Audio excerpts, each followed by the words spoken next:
Кажи кога сме. Пусната си! Вече сме живо. Живо включване. Имаме ли връзка? Имаме ли връзка? Явно имаме. Компютъра така казва, не знам. Тия технологии съсипаха всичко. Така, здравейте и добре дошли в подкаста на Габи и Ирена. Добро начало. Добре. Така, днес ще ви разкажем малко повече за Габи, за да може да сте запознати кой ви говори от телевизора. Може и първо и двете да се представим, защото малко пропускаме тази част. Често. Добре, да, така може би добре в началото на всяко видео. Казвам се Ирена и от първо лице единствено число говоря за темата с хранителни разстройства, която смятам, че е доста голямо табу в днешно време. Аз съм Габриела и съм психолог, също така консултант по интуитивно хранене и специализант по психотерапия, когнитивно-поведенческа и гешталт. Добре. Дай по-подробно да разкажем на аудиторията. Коя си ти? Разкажи ми нещо за себе си. Толкова неща мога да разкажа за себе си. Аз съм психолог. Това обаче не е просто някаква професия, нещо, което някъде съм учила. Това е нещо, което аз го виждам като моя мисия. И това е мотив, който от началото на моя живот се е проявял и аз съм го развивала все повече. И това е нещо, което съм искала винаги да правя. И моята най-голяма страст, най-голяма любов, нещо, в което горя и искам да дам на света. А как установи точно, че това е твоята мисия? Това е сложен въпрос и тук отново се връщам много назад, тъй като мисията ни често и при мен беше така, се появява още в началото. Всъщност в моето детство аз бях в тази роля да помагам на хората около мен, на моето семейство. Буквално, който знае триъгълника, жертва, агресор, спасител, аз бях спасител. И тогава станах много сензитивна за начина, по който се чувстват другите хора. За това как да им помогна да се чувстват по-добре. И след това нещо исках да го развия, помагайки и на други хора. И в тинейджърските години вече знаех, бях чела за психологията и бях решила, че точно това искам да уча. Но след това някои събития ме поведоха точно към този път. Защото да, исках да уча психология, но още ми беше много далечно това да имам собствена частна практика, да водя вебинари. И всъщност сега ще разкажа една история, че това стана след една токсична връзка. Тъй като аз тогава си учих психология и имах едни отношения, имах намерение да живея с този човек, исках да бъдем семейство. И всъщност отношенията, както казах, бяха токсични. Аз тогава не бях толкова осъзната за себе си и влизах в подобна динамика на отношенията. И тогава, когато аз исках да живея с този човек, той ми каза, не.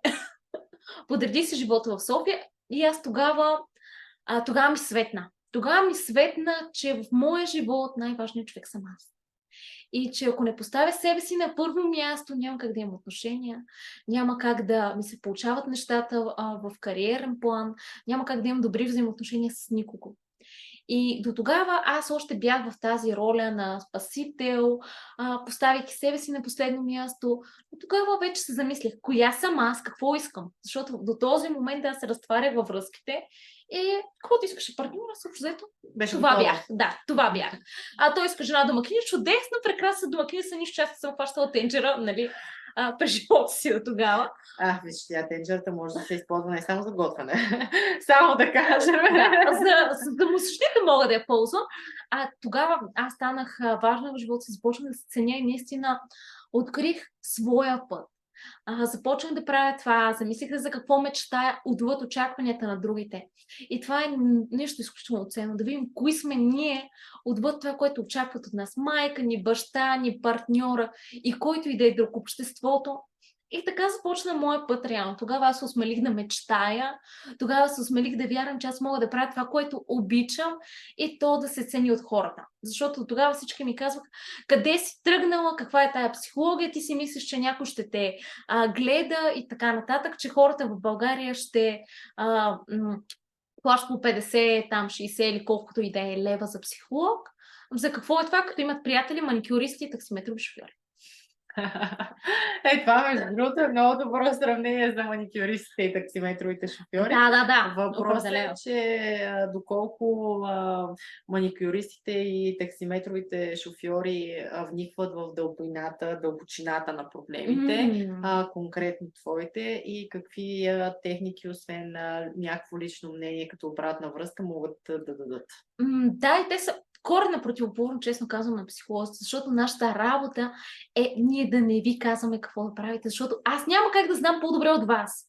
Това е вашия живот. И ако аз ви кажа какво да правите, какво всъщност правя? Карам ви по моя път и там, където аз искам да стигнете. Обаче вие може да отидете на съвсем различно място. И освен това, тези хора, да, те могат да ви слушат, но те няма как да ви помогнат да излезете от това. Тъй като те нямат експертизата, те нямат правилния подход, те могат да ви слушат, могат да похленчат малко с вас, но проблема така трудно ще го решите. И да, това е... приятелите не са психолози, маникюристите не са психолози, с вас има всеки своя ниша. Не обесценявам труда на хората, да, говорете си с тях, но няма как да замени психологическата подкрепа. Другото, което е, аз също смятам и винаги съм го казвал, защото също имам доста така интерес и път към психологията, че всеки човек здраво мислещ, за да се опита да бъде нормален, трябва да си ходи редовно на психолог, защото все пак е хубаво да си споделяме нещата. Има някои лични неща, които не би споделил пред някой приятел или би ги изкривил пред някой, докато пред психолога, малко като пред лекаря, трябва да си кажеш нещата както са и да си спомняш, нали, да успееш да стигнеш до това къде всъщност е проблема, защото ти можеш да си мислиш, че е на едно място, чрез въпросите на психолога да се окаже, че е на някакво друго, съвсем по-различно място. Тук малко ме хвана с една тема табу, че трябва да си ненормален, за да ходиш на психолог. Тъй като, нали, казваме хората, които искат да са нормални, и много често има такъв предразсъдък, аз да не съм ненормален, да не съм луд да ходя на психолог. Всъщност, психолозите са за психически здрави хора. Когато има някакво разстройство, когато има някакво по-тежко състояние, тогава има друг специалист и той се нарича психиатър. Ние работим с психически здрави хора, да, има някои изключения, клиничните психолози, но в моя случай аз работя с хора, които са в така наречената норма, и за да дойдете тук, не е нещо, което значи нещо не ви е наред. И следващото нещо, ние наистина може да си трансформираме живота, когато отидем при специалист, когато потърсим компетентно професионално мнение, защото иначе може да си носим травмите и багажа от миналото цял живот. И не го решавайки, то ще се проявява пак и пак и пак и пак, и ние всъщност ще берем плодовете на това, което са посадили някога там и тогава нашите родители или пък нашето обкръжение. Да, абсолютно е така. Също така е много важно да се каже, че психолозите не лекуват с хапчета, нали, защото тук може да се каже, че някои хора не знаят, нали, основната разлика между психолог и психиатър, и тя е, че психологът не предписва хапчета, психиатъра предписва хапчета и психологът търси решението на проблема, а психиатъра дава временно решение. Да, защото да глътнем хапче, хоп, то е работа само върху симптомите. И всъщност причината е някъде там по-дълбоко и за нея наистина трябва да се поровим. И това е нещо, което сега казвайки го усещам за едно от нещата, които най-често ми пишат хората. Пишат ми нещо. Не мога да си намеря партньор, не ми се получава финансов план. Коя е причината? Мили хора, не знам каква е причината. Казвам ви го откровенно с целият хейт, който мога да изям. Защото за да намерим причината, трябва да поровим там и да видим каква е причината за вас. Универсални причини моята работа да не ви ги давам, защото това може да не е валидно за вас.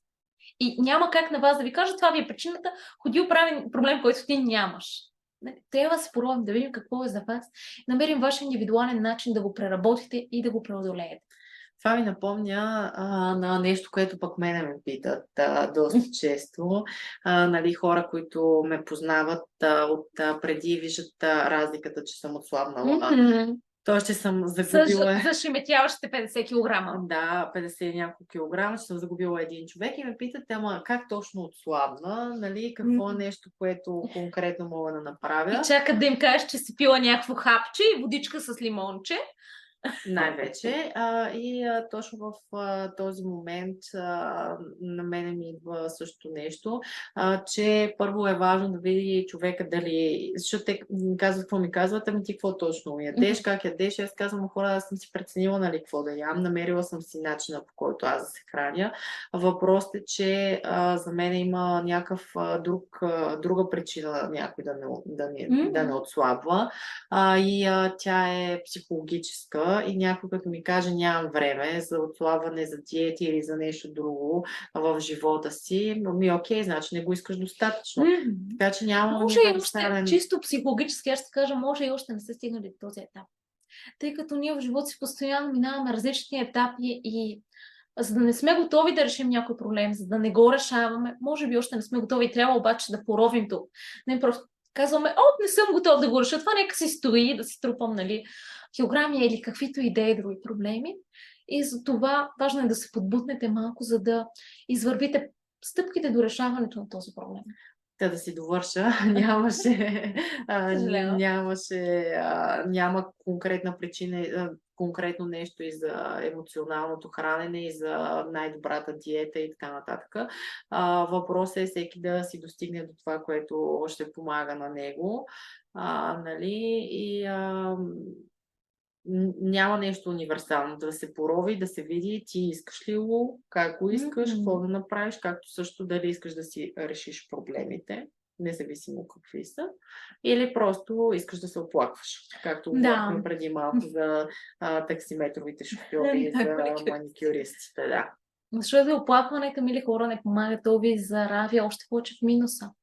И реално промяната се постига тогава, когато ние обърнем фокуса от минуса към плюса, защото колкото повече брънкаме, че нещо не ни харесва, толкова повече също ще привличаме. Ние буквално си го поръчваме. Ето ти още повече проблеми, заповядай. Точно така, защото сме се насочили към Ето ни е фокус, това ще привлечем. Да, добре. Тъй като аз намесих темата за храненето, с която, нали, заедно ще работим, иска да те попитам, може би било интересно на хората.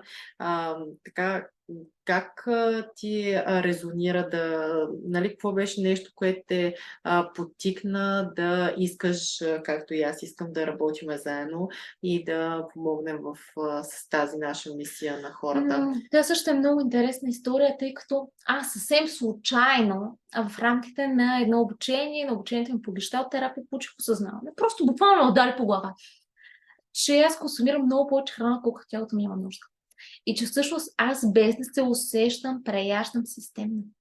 И че аз въобще не си слушам тялото. Аз нямах тогава никаква идея какво иска тялото ми, кога съм гладна, кога не съм.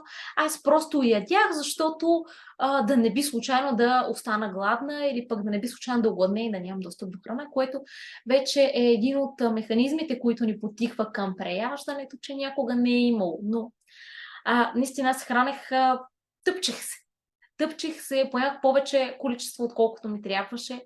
И там вече, когато разбрах как съм претоварила тялото си, изчакай, я да видим сега. Какво мога да направя за моето тяло? Как мога да се свържа с него и наистина да чуят какво има нужда то? И след това започвах да усещам сигналите на своето тяло, да се свързвам с тях и да се справим именно с това емоционално хранене. Или храненето, което е просто така. Нали, такова и по навик, и от скука. Тъпчене. По този начин, да, това тъпчене, просто защото, нали, сега нямам какво да правя, ще ям. И да, това е много ценно за мен, връзката с тялото. И връзката с нас самите, следващото нещо да не приемем храната като враг. Да имаме здравословна връзка както с нашето тяло, така и с храната. Защото докато приемем храната като враг, ние ще се борим срещу нея. А реално тя е нещо, което ни помага да сме живи. Факта, че ние двете сме живи, че вие, които ни гледате, сте живи, означава, че ще се храним. И ако ние опрекнем храната, това значи, че опрекваме живота.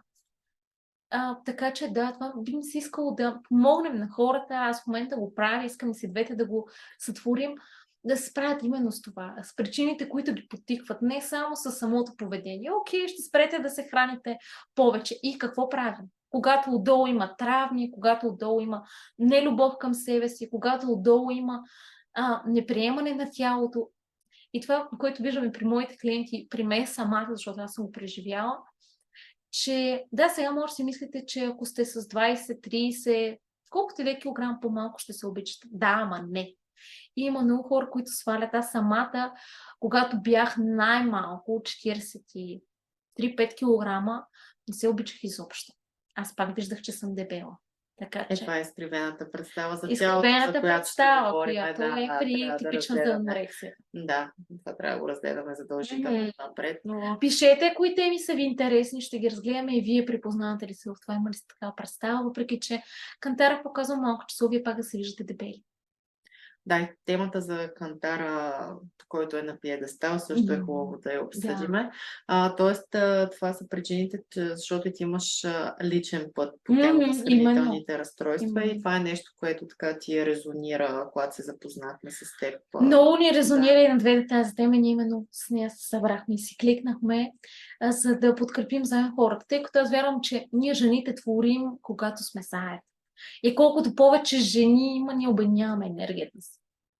Да, пък и нали все пак знаем, че Господ и Вселената са събирачи, така че ни намират хората, с които да успеем да направим по-хубави неща. Да дадем повече, така че този начин. Добре, кои са най-трудните неща, с които си се сблъсквала в твоята вече така по-дълга професионална кариера, с така повече опит? Отиваме вече минал 1 час. Така, това са били много неща. Първо, аз много време събирах смело да тръгна по този път. Защото аз, като много от вас, сигурно съм имах такива гласчета, че съм достатъчно добра. Дали ще се справя, дали хората ще ме харесат, дали труда ми ще се цени, дали ще мога да се издържам от това нещо. И за мен беше доста трудно да напусна сигурната си работа, на фона това, че обществото казва, бъди на сигурната работа, или без значение колко ти плащат там, без значение дали ти харесва, но това е сигурно. И да, това беше първото да преборя моите собствени бариери и да си позволя аз да тръгна по пътя, по който желая. След това аз стартирах моят бизнес от нулата. И това бяха месеци, в които аз работех в хола ми на дивана с одеяло и водя лайф. Аз съм се завила, защото пари за ток, за климатик. Кой има в такъв момент? Завивах се с едно одеяло и така си водех първите вебинари. Консултациите по същия начин ги водех. И така по този начин тръгнаха нещата. И наистина в началото не беше никак лесно. И това е силата пак на нашата воля. Когато искаме нещо да направим стъпчиците към него. Но бих казала за всички, които се заемат с каквато идея промяна, че най-голямата борба е вътре в нас. Ние самите да си повярваме, ние самите да си позволим да го имаме. Защото аз самата много време да си позволявах, аз буквално седях години, чакайки да видя кога е момента да стартирам, ама дали съм готова. Ще си купя само още един курс. Още на едно обучение ще се отида. Ти обичаш много. Да. Но още едно обучение за психотерапия ще отида. Не случайно, аз имам специализация в 3 школи. Гешталт терапия, когнитивно-поведенческа и психодрама. Това е чудесно, за да може да прилагаш различни техники. Така че това е много полезно за хората. Така че полезно е, но наистина това е важно да си повярвате. Си повярвате, мили хора. И това бяха големи такива каналчета, също така да започна да говоря пред камера, защото в началото аз бях. Между другото, трябва да го говорим също и по тази тема. Ти имаш много какво да споделиш за притесненията в детството, за бариерите, които имаме да общуваме с другите хора. Това може като връзките за връзките и взаимоотношенията. Нали?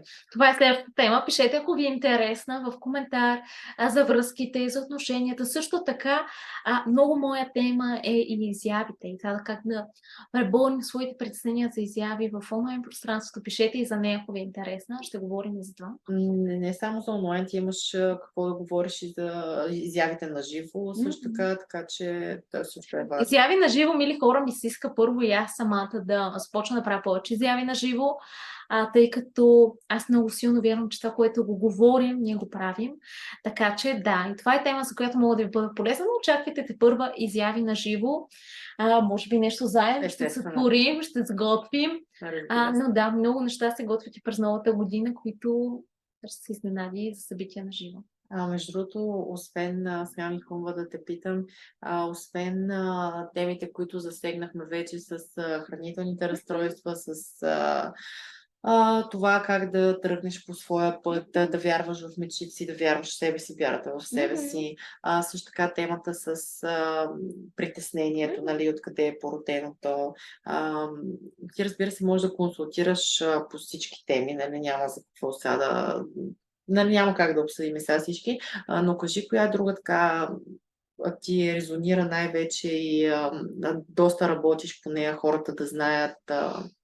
Моите основни теми са любовта, приемането на себе си. Много работя и е много моя също така и за мисията. Тъй като аз съм много силна, много добра в това да виждам на база на вашия предишен опит, на база на това, което ми споделяте, аз да открия каква е вашата мисия и да видя кое е нещо, в което вие наистина горите. Защото буквално по очите ви познавам. В рамките на една консултация аз разбирам кое е вашето нещо и мога да ви помогна тук много за вашите изяви, да преодолеете психологическите бариери тук, тъй като моя мисия е също така всички хора да работим и да правим това, което обичаме. И да няма хора, които да си мразят работата и да са неудовлетворени от нея.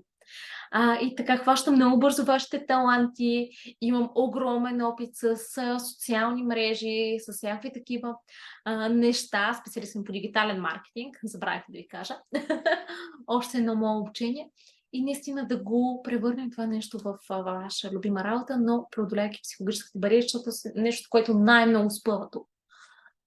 Също така една тема, която доста ни резонира и на двете. Смятам, че така ще обърнем по-специално внимание в всички аспекти. Това е с родителите, отношенията с родителите, баща, майка и травмите, които са, нали, са ни довели до сегашното положение. Също така и това какво е да си родител в днешно време и ако имаш деца, какви травми им създаваш в момента или би им могъл да им създадеш? Знаеш, мислих, тази тема да не сега, защото хората много се плашат, когато засегнем родители. Тук има още едно табу, че психолозите винаги ви казват всичко са виновни родителите. Понякога да. Тъй като ние се учим как да живеем, как да възприемаме света, как да възприемаме себе си, хората, партньорите от родители. И когато нещо в нашето възприятие се е развалило, обикновено гледаме там. Също така и аз тук бих те допълнила и не само родителите ми и хората, които имаме около нас и някакви случаи, които са ни случили в детството. Това е много важно. Така че за това също може да говорим и ако имате нещо конкретно, може да ни пишете коментари или на лично съобщение, за да може да обърнем повече внимание. Но тук ви казвам да не се плашите. Ако дойдете на наш курс, на консултации при нас, не повярвайте ми, в първата сесия няма да робим какво се е случило някога и там и тогава.